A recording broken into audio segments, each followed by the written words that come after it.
The first thing I remember after the crash was the taste of blood and glass. Not the pain, that came later. The airbag powder made everything look like a dream, but the metallic tang in my mouth was real enough to anchor me to consciousness while my car finished its graceful flip into the ditch. My name is Edith, and that day 2 years ago changed everything. The drunk driver who T-boned me walked away with a scratch. I got a spinal injury, a partially paralyzed left leg, and enough titanium in my body to set off every airport security scanner from here to Tokyo. "You're lucky to be alive," the doctors kept saying. Lucky. Right. Try telling that to someone learning to walk again at 26. But I fought. God, did I fight. Through surgeries, through physical therapy, through nights when the pain was so bad, I thought about ending it all. My therapist, Ciara, became my best friend during those endless sessions. She never let me quit. "Come on, girl," she'd say, supporting my weight as I struggled with the parallel bars. "Show that leg who's boss." After 18 months of pure hell, I could walk with a cane. Not gracefully, but I could walk. I went back to work part-time as an accountant, moved into a ground-floor apartment, started piecing my life back together. Then the settlement came through, $150,000. Not a fortune, but enough to secure my future, cover ongoing therapy, maybe even start my own small business someday. "You earned every penny of that money," Chiara told me over coffee last week. "What are you going to do with it?" I smiled, stirring my latte. "Be smart. Invest most of it. Maybe treat myself to a really good wheelchair for bad days." That was last Tuesday. Today is Monday, and I'm staring at my bank statement like it's written in alien hieroglyphics. The balance reads $3,121.89. "There must be some mistake," I tell the bank manager, Sharon. My hands are shaking so hard I can barely hold my cane. "I never authorize these withdrawals." Sharon clicks through screens, her face growing increasingly concerned. "These transactions were authorized using your power of attorney. Multiple withdrawals over the past 18 months, ranging from $5,000 to $25,000. The room starts spinning. "Power of attorney? I never gave anyone power of attorney." "According to our records, your parents have had POA since—" She squints at the screen. "March 15th last year. March 15th. I was in surgery that day, having another vertebra fused, heavily sedated, completely vulnerable. I leave the bank in a daze, barely feeling the sidewalk under my cane. My phone buzzes, a text from my brother Jackson. "Hey sis, great news. My new tech venture is taking off. Investors are already showing interest." The pieces click together like a nightmare jigsaw puzzle. Jackson's endless string of failed startups. My parents' constant enabling of his entrepreneurial spirit. The way they dodged my questions about helping with medical bills lately. I drive straight to their house, my hands white-knuckled on the steering wheel. Mom answers the door in her perfect pencil skirt and pearls, looking surprised to see me. "Edith, we weren't expecting you today." "The money's gone." My voice sounds strange, distant. "My settlement. You took it." Dad appears behind her, his face doing that thing where he tries to look concerned but can't quite manage it. "Now, sweetheart, let's discuss this calmly." "Calmly?" I laugh, and it comes out sounding like broken glass. "You stole from me while I was in surgery." Mom's face hardens into that familiar mask of righteous authority. "It was never just yours, Edith. You're not the only one who needed help." "Help?" I grip my cane so hard I think it might snap. "Jackson needed help while I was learning to walk again?" "Your brother has real potential," Mom says, her voice ice cold. "Sometimes family means making sacrifices for the greater good." I look at them, really look at them. My mother, perfectly coiffed and utterly unmoved. My father already retreating into his study like he always does when things get uncomfortable. These people who raised me, who I trusted, who watched me fight my way back from the brink. And I realize this isn't the first time they've betrayed me. It's just the first time I've been strong enough to see it. I didn't sleep that night. Instead, I sat at my kitchen table with my laptop, methodically downloading every bank statement, every transaction record I could find. My hands shook with each new discovery. Wire transfers, cashier's checks, all flowing straight into Jackson's latest ventures. At 3 a.m., Ciara showed up with coffee and her trademark no-nonsense attitude. "Tell me everything," she said, pulling up a chair. I pushed my laptop toward her.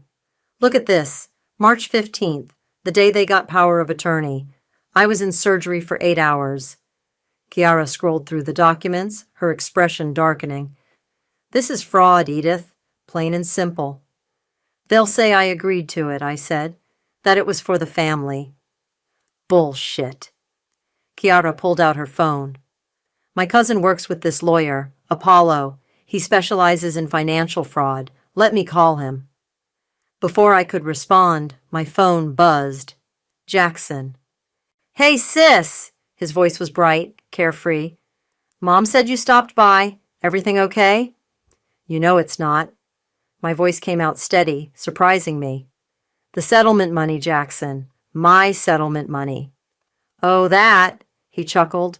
"Look, it's all going to pay off. My new app is revolutionary, connecting pet owners with premium dog walkers through blockchain technology. Once it launches, I needed that money for medical care. Come on, Edith. You're walking now, right? Meanwhile, I'm on the verge of something huge. Mom and Dad understand that sometimes you have to take risks." I hung up. Ciara was watching me, concern etched on her face. "I'm getting those documents," I said. "The power of attorney papers. I need to see exactly what they did." The next morning, I walked into my parents' house using the key I still had. They were at church, always at church on Tuesday mornings, keeping up appearances. In Dad's study, I found what I was looking for, a file labeled Edith, Medical. Inside was everything, the power of attorney documents, bank transfer authorizations, even a letter from their lawyer explaining how to make it all look legitimate. My hands were steady as I took photos of everything. Then I noticed something odd, a date on one of the witness signatures, March 20th. But the document was supposedly signed and notarized on March 15th. "What are you doing?" I turned to find Mom in the doorway, still in her church clothes. Her face was a mask of controlled fury. "Getting evidence," I said, holding up my phone. "Evidence?" She stepped forward. "Evidence of what? A family taking care of its own? Is that what you call stealing from your disabled daughter?" "Don't be dramatic, Edith. Jackson needed capital for his business. The money wasn't doing anyone any good just sitting in your account. It was paying for my physical therapy." "You're walking, aren't you?" She gestured at my cane. "Meanwhile, your brother has real potential. He just needs support." "Support?" I laughed. "He needs consequences. For once in his life, he needs to face consequences." Dad appeared behind Mom, his face red. "You ungrateful little—" He stopped himself, but I saw it in his eyes, the same look he'd given me when I got my promotion last year while Jackson was between ventures. "I'm going to fight this," I said, gripping my cane tighter. "I'm going to get my money back." "We're your family," Mom said, her voice hard. "You'd really hurt your own family?" "Funny. That's exactly what I've been asking myself about you." I pushed past them, my cane thumping against the hardwood floors they'd refinished with my money. Outside, Ciara was waiting in her car. "Got what you needed?" I nodded, buckling my seatbelt. They backdated the documents, made mistakes, got sloppy. "Apollo can meet us this afternoon," she said, pulling away from the curb. In my side mirror, I could see Mom and Dad standing in the doorway, watching us leave. "They really thought I'd just accept this," I said. "Roll over and take it, like always." Ciara glanced at me. "But you're not going to." "No." I clutched the phone with its damning photos. "They forgot something important." "What's that?" "They taught me that family comes first, but they never specified which family member." As we drove to meet Apollo, I felt something shift inside me. The last traces of the dutiful daughter were falling away, replaced by something harder, something forged in betrayal and strengthened by rage. They wanted to talk about family? Fine. I'd show them exactly what family loyalty looks like when it cuts both ways. Aunt Josephine's house smelled like cinnamon and old books, exactly as I remembered from childhood visits that abruptly stopped when I was 12. Mom had called her sister difficult and unstable. Now I wondered what that really meant.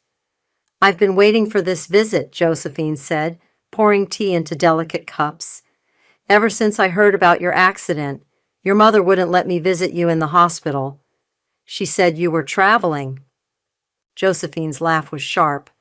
"Of course she did, just like she said I was too busy to attend Grandma's funeral." She set down the teapot. "But that's not why you're here, is it?" I placed my cane against the coffee table. "They took my settlement money, all of it." "For Jackson?" When I nodded, she closed her eyes. "History repeats itself." "What do you mean?" She disappeared into another room, returning with a wooden box. "Your brother's first business venture wasn't in college, it was Grandma's house." My hands froze around the teacup. "What?" "After Grandpa died, your grandmother had this beautiful Victorian house, paid off, perfect condition. Jackson convinced her to take out a second mortgage to invest in his sure-thing startup, some kind of social media platform for pets." "He was 19 then," I said, "still in college." 20. Your mother helped him forge the paperwork. When the business failed, your grandmother lost everything, had to sell the house for pennies on the dollar to cover the debt." Josephine's hands shook as she opened the box. "She died 6 months later. Broken heart, if you ask me." Letters spilled out, dozens of them. Josephine selected one and handed it to me. The paper was thin, the handwriting spidery but clear. "My dearest Josephine," I read aloud. "I fear I've made a terrible mistake. Jackson promises the business will turn around, but the bank is threatening foreclosure. Livia says I need to have faith in family, but I can't shake this feeling. He's just like his father, all charm and schemes that go nowhere. I should have listened to you." "Keep reading," Josephine said quietly. "The worst part is what this will do to little Edith. I've been saving that house for her, the only one in the family who reminds me of your father. Such a bright, determined girl. But now," my voice cracked, "now it will all be gone, just like everything else Gil touches." I looked up. "Gil? Dad?" Josephine nodded. "Before he married your mother, your father was quite the con artist. Small-time stuff, but enough to build a reputation. Your mother knew, she just didn't care. She was too dazzled by his promises of future wealth." "But Dad's an accountant." "Now he is. After his third bankruptcy, it was either go straight or go to jail. But old habits." She gestured at the letters. "Well, you've seen for yourself." My phone buzzed. A text from Jackson. "Hey sis, can we talk? Mom's really upset. Let's work this out as a family." "They always use that word," I said. "Family, like it's a shield." "It's a weapon," Josephine corrected. "They use it to control you, to justify everything. Your mother learned that from our mother, who learned it from hers. But you know what's interesting about family trees?" "What?"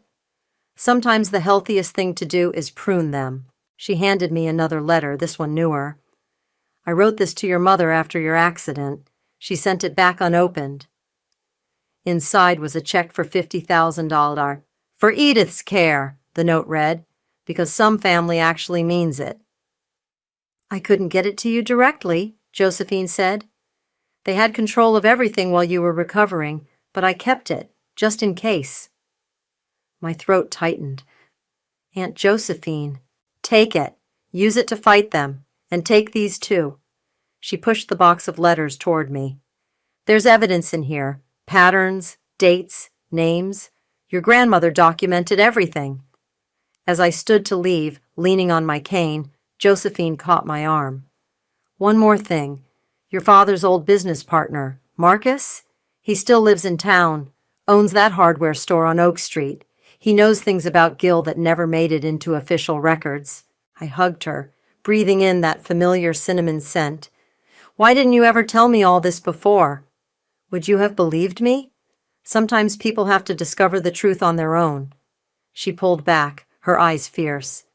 Make them pay, Edith, not just for you, but for everyone they've hurt along the way. Driving home, the box of letters beside me, I thought about family trees, about roots and rot, and how sometimes the strongest branches are the ones that grow in new directions. My phone buzzed again, Mom this time. Family meeting tonight, non-negotiable. I smiled.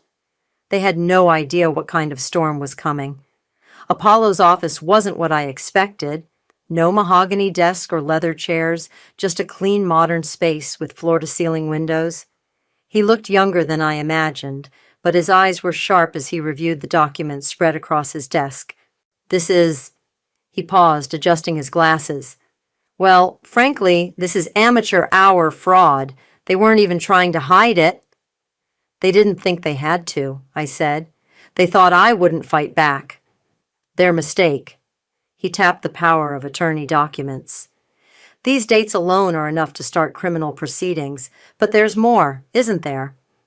I nodded toward Chiara, who pulled Grandma's letters from her bag. My aunt provided these. They show a pattern. Apollo read through them quickly, his expression darkening. This is good, very good, but we need more. He picked up his phone. Let me call someone. 20 minutes later, a woman walked in, tall, athletic, with close-cropped gray hair and reading glasses on a chain. I'm Penny, she said, shaking my hand. Apollo tells me you need a financial investigator. Can you trace where my money went? Penny smiled. Honey, I can trace a dollar bill through a hurricane. Give me 48 hours. She wasn't exaggerating. 2 days later, we sat in Apollo's office reviewing her findings. The web of transactions she'd uncovered made my head spin. Your brother's been busy, Penny said, pointing to a diagram. Shell companies, fake invoices, circular transfers. Classic money laundering, but sloppy. He kept using variations of the same company names. Innovation Ventures, Future Tech Solutions, Next Wave Dynamics. And this one, Apollo added, circling an entry. Registered 3 days after they got power of attorney. Kelly Family Consulting. That's not Jackson's style, I said. That's... Your father, Penny finished. He set up a separate company to siphon off funds. Look at this. She pulled up a document.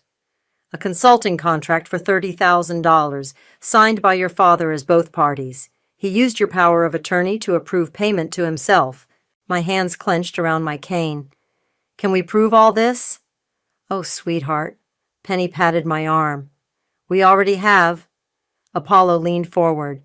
Here's what happens next. We file criminal complaints against your father for fraud and your brother for money laundering. Your mother's trickier. She was careful to keep her name off most documents. But we can get her on conspiracy charges. They'll lose everything, I said quietly. They already made that choice, Chiara reminded me, when they stole from you. My phone lit up with a text from Dad. Your mother's crying. Is this what you want? To tear apart your family? Before I could respond, another message appeared, from Jackson. Got investors interested in my new crypto project. Could double your money in 6 months. Let's talk? They're getting desperate, Apollo observed. They must suspect something's coming. Have you told anyone about our meetings? I shook my head. But I did visit Marcus at his hardware store yesterday. Dad's old partner? He was very informative. And Dad's been running numbers through his accounting firm. Small stuff, but illegal. Marcus kept records. He didn't trust Dad after getting burned in their partnership 20 years ago. Penny whistled. The IRS would love to hear about that. I'll contact Detective Hayes, Apollo said. He handles financial crimes. With what we have now, plus Marcus's evidence. He smiled. Your family's house of cards is about to collapse. My phone buzzed again. Mom this time. Family dinner tomorrow night. Non-negotiable. We need to discuss your attitude. Perfect timing, Apollo said. Wear a wire? I looked at the text, remembering all the family dinners where I'd sat quietly, being reasonable, watching Jackson charm our parents out of more money while I paid my own way through college. Yes, I said. I'll wear a wire. As we finished the meeting, Penny handed me one last document. Found this buried in the records. A second mortgage on your condo taken out 3 months ago. Your father forged your signature. I stared at the paper, seeing the familiar loops of Dad's handwriting pretending to be mine. $30,000 transferred directly to Jackson's latest venture. They're still doing it, I said. They're still stealing from me. Not for much longer, Apollo promised. Detective Hayes will be here tomorrow morning, once we file the complaints. They won't know what hit them, Penny finished. Walking out with Kiara, I felt lighter despite the weight of what was coming. My phone buzzed one more time, a group text from Mom. Dinner tomorrow, 7 p.m. sharp. Time to put this foolishness to rest. You ready for this? Ciara asked. I gripped my cane tighter, thinking of Grandma's letters, of Marcus's evidence, of all the years of manipulation and theft. They want a family dinner? I smiled. Let's give them one they'll never forget. The wire felt cold against my skin as Detective Hayes taped it in place. Remember, he said, we just need them talking naturally about the money. Don't push too hard. I smoothed my sweater, checking that the wire was invisible. Trust me, they'll talk. They love explaining why they're right. Mom's pot roast filled the house with familiar smells as I walked in. Everything looked normal. Family photos on the walls, Dad's golf trophies, Jackson's framed college diploma, all the props in their perfect family theater. Edith! Mom's smile was bright, brittle. So glad you decided to be reasonable.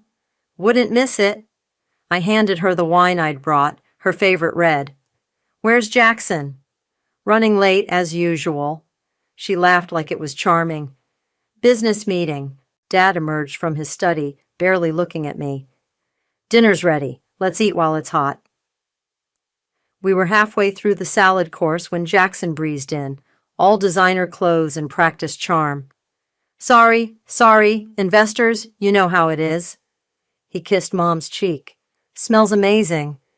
How are the investors? Dad asked eagerly. Any bites? Actually, yes, Jackson grinned, helping himself to pot roast.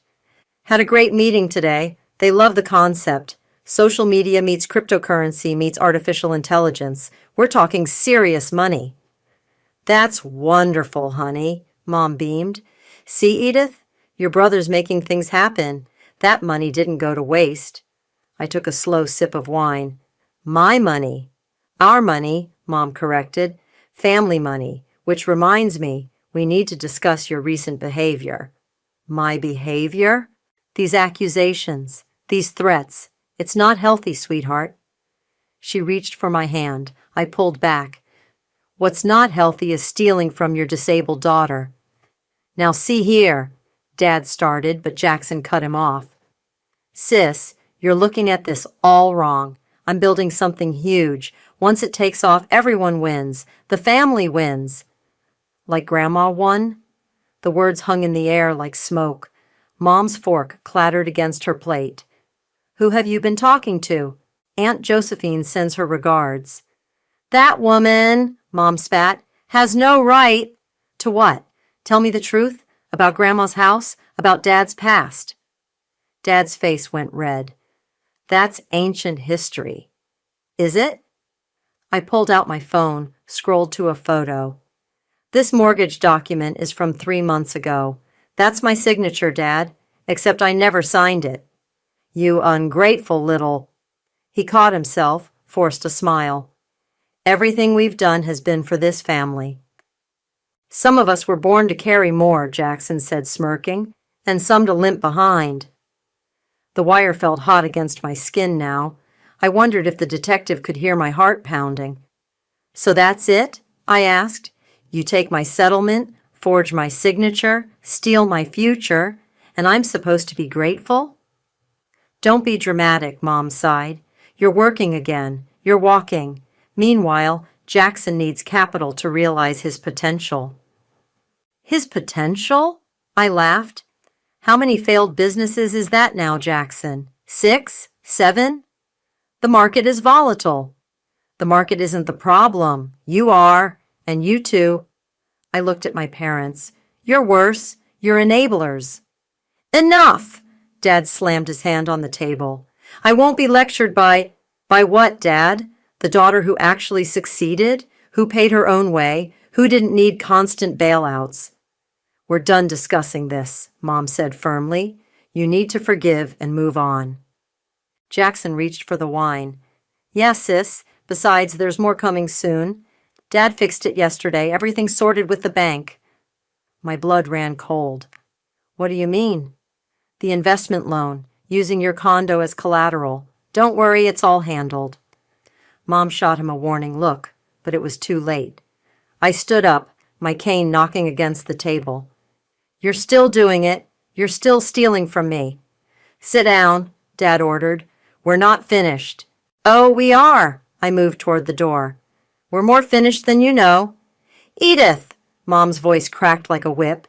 If you walk out that door, don't bother coming back. I turned, looking at them one last time.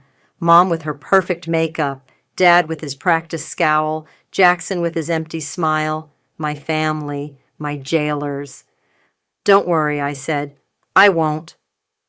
Outside, Kiara was waiting in her car. Got what you needed? I touched the wire under my sweater, thinking of Jackson's admission about the new loan, Dad's fury, Mom's threats. Oh, yes, I said. I got everything. Detective Hayes spread the contents of my dossier across his desk like he was dealing cards, bank statements, forged documents, Grandma's letters, Marcus's evidence, the wire recording from dinner, each piece another nail in my family's coffin. This is thorough, he said, examining a financial chart Penny had prepared. Very thorough. Apollo sat beside me, reviewing his own copies. The wire recording is particularly damning. Jackson practically confessed to ongoing fraud. And the new loan? I asked. Hayes nodded. We've frozen that transaction. Your father's attempt to take out another mortgage in your name? That's the cherry on top. Multiple counts of fraud, identity theft, conspiracy. My hands trembled slightly on my cane. What happens now? Now? Hayes leaned back. Now we move. But there's something else you should know. He pulled out another file. Your brother's been under investigation for securities fraud. Separate case, different department. He's been selling unregistered securities, making false promises to investors. Of course he has, I said, feeling oddly calm. Your evidence could trigger a RICO investigation. That's serious federal charges. Apollo touched my arm. You can still back out. Keep it civil. Just sue for restitution. I thought of Jackson's smirk across the dinner table, Mom's cold dismissal, Dad's rage when challenged. No, I want it all on record. Hayes nodded and reached for his phone. 10 minutes later, a woman in a sharp suit entered, Assistant District Attorney Sarah Martinez. Walk me through it, she said, taking a seat. For the next hour, we laid out the case. The original theft of my settlement, the forged power of attorney, the money laundering through Jackson's shell companies, Dad's fraudulent consulting fees, the attempted new mortgage. And here, Apollo added, pulling out Marcus's statement, evidence of long-term tax fraud through the accounting firm. Martinez took notes, her expression growing harder with each detail. The IRS will be very interested in this. Your father's entire practice could be audited. What about my mother? I asked. Conspiracy charges for starters. The wire recording has her admitting knowledge of the fraud, plus we have her signature on several key documents. My phone buzzed. Jackson again. Hey sis, can we talk? Got a great opportunity for you. Time sensitive. I showed it to Hayes, who smiled grimly. Still trying to run his game. Classic. Martinez stood, gathering the files. I'll have the warrants ready within the hour. How do you want to handle the arrests? Arrests? The word felt strange in my mouth. Your father and brother, certainly. Your mother will be served, but probably not taken into custody initially. I thought about it. They'll be at home. Thursday is bridge club. Mom never misses it. Tomorrow morning, then, Hayes said. Give them one last night of peace. As we left the station, Chiara was waiting outside. How'd it go? It's done, I said. Warrants tomorrow. She hugged me tight. You did the right thing. Did I?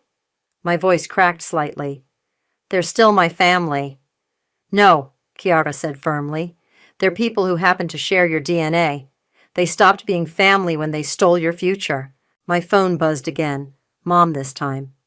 We're worried about you, sweetheart. Come home. Let's talk this through properly. Then Dad. Don't do anything rash. Family has to stick together. Finally, Jackson. Sis, great news. Just need a small bridge loan. Dad says he can arrange everything.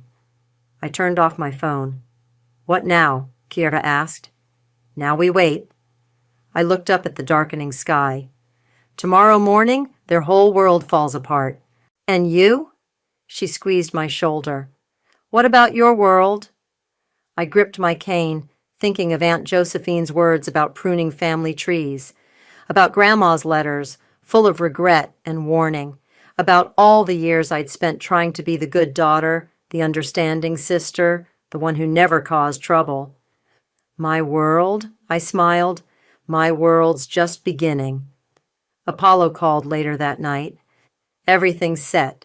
Detective Hayes has the warrants. They'll move at 9 a.m. I want to be there, I said. Edith. Not to confront them, just to watch. I need to see it. A pause. I'll pick you up at 8:30. We can park across the street. I hung up and went to my window, looking out at the city lights. Somewhere out there, my family was going about their evening, probably planning their next scheme, never imagining that in less than 12 hours, their carefully constructed facade would shatter. Mom would be setting out her clothes for bridge club. Dad would be in his study, working late. Jackson would be smooth-talking some new investor. And I was finally free. The morning was crisp and clear as Apollo parked across from my parents' house. Chiara sat in the back seat with me, holding my hand.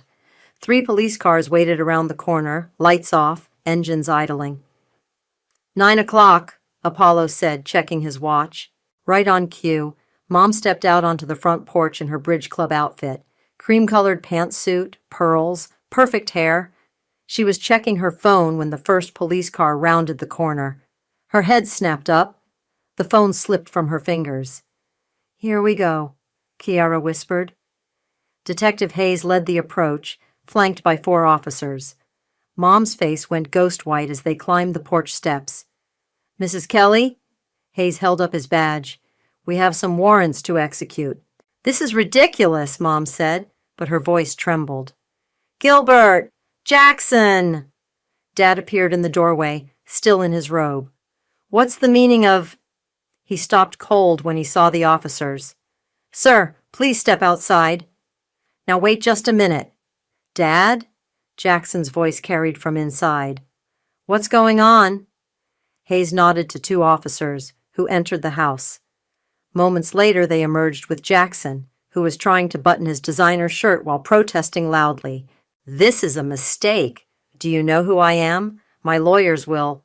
Your lawyers will be very busy, Hayes said, pulling out a document.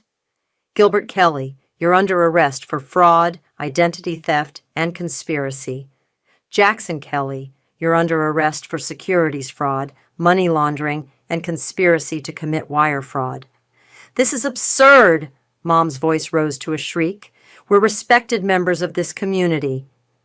Neighbors were emerging from their houses now, watching the scene unfold. Mrs. Peterson from next door stood on her lawn in her bathrobe, hand over her mouth. Mr. Turner across the street was filming with his phone. You can't do this, Dad protested as an officer began reading him his rights. This is a family matter. A family matter? Hayes raised an eyebrow. Stealing from your disabled daughter is a family matter? Jackson's head whipped around. Edith? Edith did this? That's when he saw our car. Even from across the street, I could see the moment recognition hit him. his face contorted with rage. "You bitch!" he screamed. "After everything we did for you." "Sir, you have the right to remain silent," the officer said, tightening his handcuffs. "I strongly suggest you use it." Mom started toward our car, but Hayes blocked her path. "Ma'am, I have some documents for you as well. You're being charged with conspiracy to commit fraud." "My own daughter," she said, staring at me through the windshield. "My own flesh and blood." "Funny," I whispered, though she couldn't hear me. I was just thinking the same thing. They led Dad and Jackson to separate cars. Dad went quietly, head down, but Jackson kept shouting about his lawyers, his investors, his rights. Mom stood on the porch, clutching her court summons, watching her perfect world crumble. Mrs. Peterson approached her. "Livia, what's happening?" Mom turned, mask firmly in place. "Just a misunderstanding, Margaret. Nothing to worry about." But Mrs. Peterson was already backing away, horror on her face, as she finally saw through the facade. The police cars pulled away, carrying my father and brother to booking. Mom went inside, slamming the door so hard the windows rattled. Her bridge club outfit would go unworn today. "You okay?" Kiara squeezed my hand. "I don't know what I am," I said honestly. "You're free," Apollo said, starting the car. "That's what you are." As we pulled away, I saw movement at my parents' window, Mom watching us leave. For a moment, our eyes met. I expected to see hatred or rage, but instead I saw something worse. Nothing. Just empty space where love should have been. "The DA will need you to testify," Apollo said as we drove, "but the evidence is solid. With the wire recording and Marcus's testimony—" "They'll take plea deals," I said. "They always take the easy way out." "What about the house?" Kiara asked. "Once their assets are frozen—" "Let it go," I said. "Let them keep their shrine to false appearances. I have everything I need." My phone buzzed. Aunt Josephine. "Just saw the news. Your grandmother would be proud." I looked back one last time at the house where I grew up, where I learned that family could be both sword and shield, where I finally learned to fight back. The morning sun caught my cane, making the metal gleam like justice. The key slides into my new apartment's lock with a satisfying click. The place still smells of fresh paint and possibility. Wide doorways, smooth floors, and grab bars in all the right places. Everything designed for someone with mobility issues. "Last box," Ciara announces, setting it down in the kitchen. "Want me to help you unpack?" Actually, I pull out 2 wine glasses. I think it's time to celebrate. We settle on my new couch, picked specifically because it's the perfect height for easy transfers on bad leg days. Through the window, I can see the city skyline, a view I never thought I'd afford again. My phone buzzes. Apollo. "Plea deals finalized. Jackson, 5 years. Your father 18 months plus restitution, full confession." "They took the deals," I tell Kiara, showing her the text. "Of course they did." She sips her wine. "Your mother?" 3 years probation, community service, and she has to pay back everything they stole. I laugh softly. "Apparently she's selling her jewelry collection." "Good." Kiara's voice is fierce. "Those pearls were bought with your money anyway." Another text arrives. "Penny, IRS audit complete. Your father's firm is finished. Every client is being investigated." You know what's funny? I set my phone down. I always thought revenge would feel, I don't know, colder, like ice, but it doesn't. What does it feel like? Before I can answer, there's a knock at the door. Through the peephole, I see Mom standing there, looking smaller somehow, without her usual perfect outfit and makeup. "You don't have to answer," Kiara says. But I'm already opening the door. Mom's eyes dart around the apartment, taking in the accessibility features, the view, the fresh start she tried to steal from me. "Nice place." "What do you want?" She pulls out an envelope. "Your grandmother's letters. I found more, hidden in the attic. Thought you should have them." She pauses. And this. She hands me a small velvet box. Inside is Grandma's sapphire ring, the one Mom always said was lost. She wanted you to have it, Mom says. I just couldn't stand that she chose you, that everyone always chose you. Chose me? You and Dad threw everything you had at Jackson. I had to fight for every scrap of attention. No. Her laugh is bitter. Jackson needed us. You were always stronger, smarter, better. Even after the accident, you just kept going. Do you know how that felt? Watching you succeed while my son failed? So you punished me for it. We thought. She stops, starts again. I thought if we could just give Jackson enough support, enough chances, he'd finally... Her voice cracks. I was wrong. About everything. Yes, I say.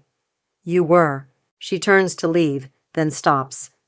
The restitution payments will start next week. I sold everything I could. It won't make up for...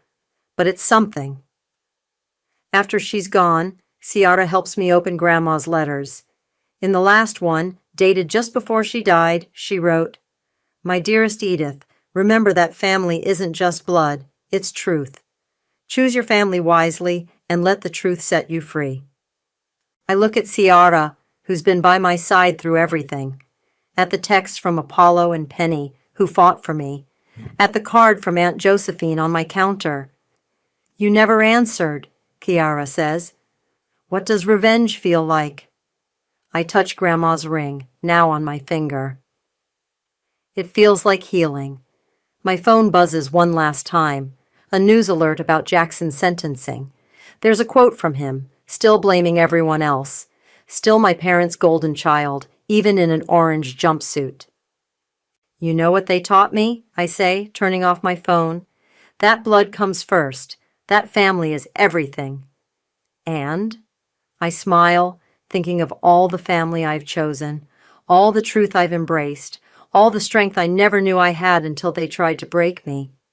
They forgot something important, I say, raising my wine glass. Some blood clots. Ciara clinks her glass against mine. Outside, the sun sets on my new life, one built on truth, justice, and the kind of family that doesn't need lies to survive. I grip my cane, stand up, and walk to the window. Below, the city pulses with life and possibility. Behind me, Grandma's letters whisper their wisdom. Around me, my chosen family keeps me strong. And somewhere across town, in a house built on lies, my mother sits alone with the consequences of her choices. My father faces his first night in prison. My brother learns that charm can't unlock a cell door. But me, I'm finally, truly home.